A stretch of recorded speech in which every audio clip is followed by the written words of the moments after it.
pemain film air terjun pengantin yang meregang nyawa usai melakukan prosedur sedot lemak di salah satu klinik kecantikan yang ada di wilayah Jakarta Selatan pertengahan Oktober lalu.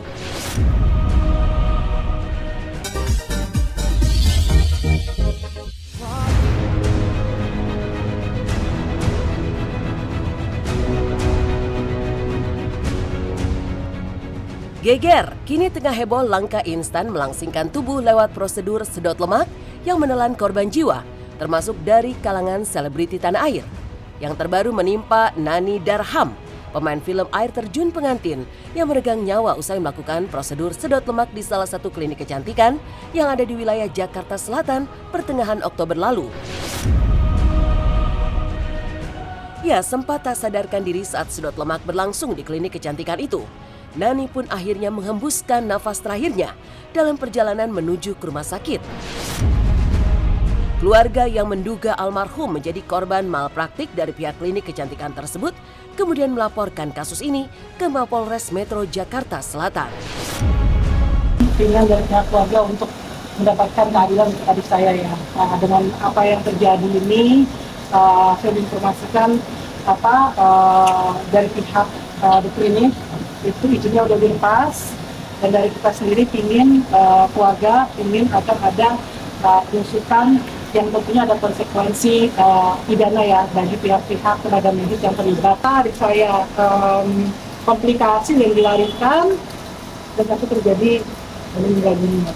Ini dari pihak keluarga suami maupun saya juga, kita ingin akan ada tindakan konsekuensi hukum karena itu adalah pidana. Lalu saya mendapat informasi bahwa Pak Kasat Reskrim sudah datang ke TKP di klinik, gitu, dan mengundang beberapa teman wartawan untuk hadir gitu. Pertanyaannya kan, saya belum sempat konfirmasi dengan beliau. Pertanyaannya kenapa selama 1 bulan seolah senyap kan gitu kan, tidak ada data informasi yang keluar ke publik gitu. Prihatin sih pastinya ya, tapi ini sebenarnya juga menjadi pembelajaran buat kita semua bahwa di atas segala-galanya, di atas ingin punya tubuh langsing, ingin punya tubuh cantik, yang paling utama adalah kesehatan dan keselamatan. Jadi maksud aku gini loh, jangan apa-apa kita pingin kelihatan kurus kan gitu ya. Teman-teman aku kayak yang perempuan-perempuan kalau misalnya habis foto gitu tanya, gue kelihatan kurus nggak gitu kan. Jadi di sini mudah-mudahan menjadi hikmah buat kita semua bahwa kesehatan di atas segala-galanya. Kelihatannya dari logika umum aja ya, maksudnya logika aku aja yang bukan profesinya di bidang kesehatan, bukan dokter, bukan perawat gitu ya, mikir gitu loh baru 2 bulan terus operasi sedot lemak, ya ini kan pasti bahaya banget gitu loh.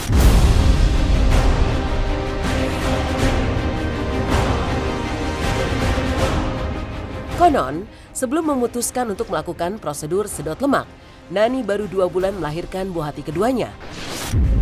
Prosedur ini ditempuh korban guna mengembalikan kelangsingan tubuhnya secara instan pasca melahirkan. Ya, korban nekat melakukan prosedur ini meski kabarnya sempat diperingati oleh dokter dan juga pihak keluarga soal resiko yang akan dihadapi. Tidak hanya itu, Nani kabarnya juga rela merogoh koceknya sebesar 300 juta rupiah untuk menjalani prosedur sedot lemak yang juga banyak diminati oleh rekan-rekannya sesama artis. Lalu apa kata para selebritis yang juga pernah melakukan sedot lemak? Dalam hitungan jam setelah yang bersangkutan membayar biaya operasi sebesar 3 juta itu kemudian mengalami hal yang diinfokan pertama kali oleh pihak di klinik adalah mengalami ketidakstabilan kondisi yang terkait dengan organ jantung. Danu menawarkan mau nggak diajukan operasi tambahan di 2 titik. Titik itu satu di bokong, satu di pinggang belakang. Nah, untuk itu korban Nani diminta untuk menambah biaya 100 juta. Jadi yang awalnya disepakati 2 juta itu menjadi 300. Kalau menurut Empo sih ya kasihan banget ya, miris ya. Baru melahirkan langsung sedot lemak. Sebaiknya jangan dulu, ya kan, selesaikan satu persatu. ya tunggulah berapa bulan atau paling nggak 6 bulan 1 tahun baru disedot lemak. Jangan ke dokter berikutnya yang 2 bulan nggak apa-apa, akhirnya fatal kan. Ya untuk ibu-ibu semua lah, setelah melahirkan tuh kalau bisa jangan diapa-apain dulu lah, tunggu dulu gitu kan. Ya harusnya ngikutin dokter yang pertama tuh paling minim kan 6 bulan tuh ya kan. Dia ke dokter berikutnya kayaknya maksa memang pengen kurus gitu kan. Jadi ya akibatnya seperti itu.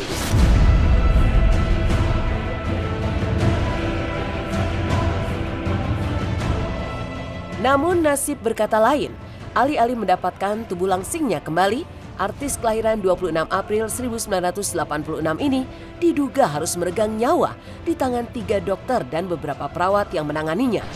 Selain waktu prosedur sedot lemak yang molor, yang seharusnya 2 jam menjadi 5 jam, karena ada tindakan tambahan dari dokter, kondisi korban yang tiba-tiba kejang-kejang, dan juga keluarnya darah dari mata dan hidung.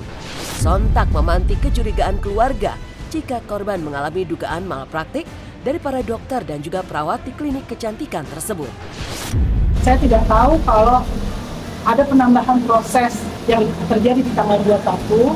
Saya tidak tahu ada penambahan dari 2 jam ke 5 jam. Itu yang sangat saya sayangkan. Kenapa pihak keluarga dibuat tidak mengetahui in the dark ya. Dan sampai akhirnya terjadi kemalangan ini. Jadi karena mungkin ini pertama kali, ya kita diberikan saran dan konsultasi yang sangat meyakinkan bahwa ini adalah simple, cepat, aman. Ya adik saya tergoda. Berdasarkan SP2HP yang diterbitkan oleh pihak Polres Jakarta Selatan, itu sudah ada 8 orang saksi yang dimintai keterangan, termasuk saksi terlapor Dr. Danu Mahandari. Korban Nani telah meninggal dunia sebelum tiba di rumah sakit. Patan itu baru ada dilihat oleh suami korban Nani pada saat setelah tiba di rumah sakit Dr. Suyoto sekitar jam 18.20. Dia melihat jenazah Nani, ternyata dari kedua mata dan hidung ini sudah berdarah. Turut berduka, tapi di situ jadi pelajaran juga kalau mau melakukan sesuatu tuh harus cari tahu dulu apa kata dokternya. Kalau direkomendasiin sama dokternya, ikutin aja rekomendasi dokternya, sama cari dokter yang terbaik. Mungkin ada yang memang sedot lemak karena dibutuhkan, misalkan dia obesitas, natural. Kalau aku menyarankan natural.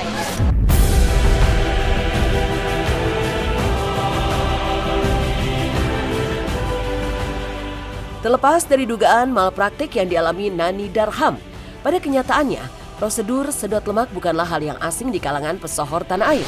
Tercatat, sejumlah nama beken pernah melakukan prosedur yang sama, utamanya untuk memperbaiki bentuk tubuh yang dirasa sudah tidak ideal lagi, guna tampil di layar kaca. Namun berbeda dengan Nani Darham yang justru melakukan prosedur sedot lemak selang 2 bulan pasca melahirkan sang buah hati. Pertanyaannya, bolehkah ibu yang baru melahirkan menjalani prosedur sedot lemak? Dan bagaimana pula pengalaman Bella Sophie mengembalikan bentuk tubuhnya pasca melahirkan? Apa cara yang ditempuhnya? Sebenarnya liposuction itu adalah salah satu prosedur bedah di mana itu dilakukan untuk mengurangi lemak atau untuk membuang lemak di bagian tertentu di bagian-bagian tertentu pada tubuh ya. Nah, tetapi liposuction itu kan dia yang ditarget organnya itu adalah bukan lemak perifer. Jadi maksudnya lemak yang di permukaan kulit, dekat permukaan kulit. Jadi bukan lemak visceral. Kalau lemak visceral itu yang menutupi berbagai organ ya. Nah, terus liposuction itu kan ada beberapa teknik. Tekniknya itu misalnya dengan tumisan liposuction, bisa dengan super wet, bisa dengan ultrasound assisted liposuction, bisa juga dengan laser assisted liposuction, ada juga dengan power assisted liposuction. Jadi kalau misalnya sedot lemak sendiri ya, sedot lemak itu kan biasanya maksimal itu ada beberapa literatur yang menuliskan itu hanya 6% maksimal dari lemak tubuh. Nah, biasanya yang diambil itu kurang lebih, kalau di kita itu kurang lebih 5 kg dari lemak tubuh ya. Apakah dalam 2 bulan sudah bisa melakukan tindakan lain? Tergantung dari dokter yang menanganinya. Jadi kalau dokter yang menanganinya bilang menurut dia lebih baik jangan, berarti dokter itu pasti ada alasannya, nggak mungkin sembarangan dia ngomong. Liposuction sendiri ada komplikasi ya, bukan nggak ada ya. Komplikasinya misalnya perdarahan ya, terus habis itu permukaan kulit jadi tidak rata, Kemudian misalnya mati rasa, kerusakan pada organ saraf, pembuluh darah, terus organ dalam misalnya. Terus habis itu efek samping dari obat anestesi. Nah, bisa juga komplikasinya bisa pada kematian juga. Jaga kesehatan, menjaga berat badan, ya mungkin mengurangi makan sih, ya itu aja. Terus sempetin olahraga kalau bisa gitu, sesibuk apapun. Terus makanan tuh makan yang sehat, jangan makan yang berminyak. Papa juga selalu bilang seperti itu. Makan yang sehat, makan sayur, makan ikan, itu lebih baik sih. Dia mau agak gemuk dikit, mau kurus, yang penting jangan mengganggu kesehatannya. Kemarin memang pernah sempat ada kepikiran buat bariatrics balon gitu ya. Cuman nggak jadi sih, mungkin turun sendirinya. Aku mungkin capek atau gimana gitu. Jadi nggak jadi hal seperti itu. Sempat pernah ada kepikiran dan sempat udah konsultasi ke dokter, cuman nggak jadi sih.